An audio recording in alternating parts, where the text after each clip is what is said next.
Micah 6 verse 8 declares, he has shown you, O mortal, what is good. And what does the Lord require of you? To act justly and to love mercy and to walk humbly with your God.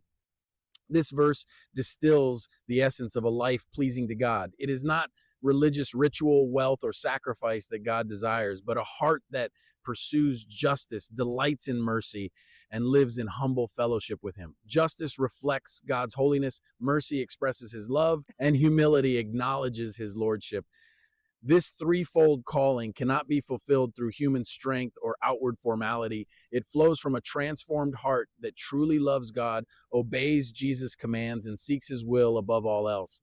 A humble walk with God shapes our attitudes, words, and actions. It produces righteousness, compassion, and submission. Such a life not only honors God, but reveals His character to the world. Supporting scriptures. 1 Deuteronomy 10:12. And now, Israel, what does the Lord your God ask of you but to fear the Lord your God, to walk in obedience to Him, to love Him, to serve the Lord your God with all your heart and with all your soul? 2 Zechariah 7:9. This is what the Lord Almighty said: administer true justice, show mercy and compassion to one another.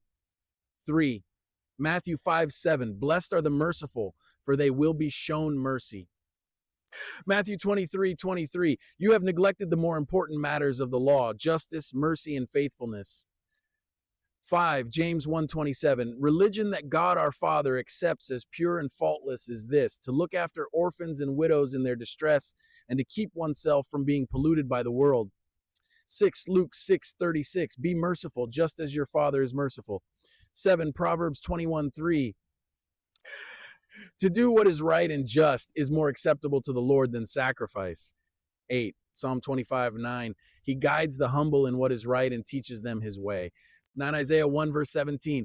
Learn to do right, seek justice, defend the oppressed, take up the cause of the fatherless, plead the case of the widow. 10 James 4:6. God opposes the proud but shows favor to the humble. 11 Romans 12:9. Love must be sincere. Hate what is evil, cling to what is good.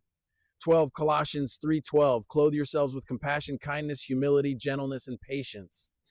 13 Matthew 6:8. Do not be like them, for your Father knows what you need before you ask Him. 14 Galatians 5:22 to 23. But the fruit of the Spirit is love, joy, peace, forbearance, kindness, goodness, faithfulness, gentleness, and self-control. Conclusion: only those who love God with all their heart and soul, keep the commands of Jesus, and do the will of the Father will act justly, love mercy, and walk humbly with their God. This is the true mark of a disciple and the life God delights in. Amen.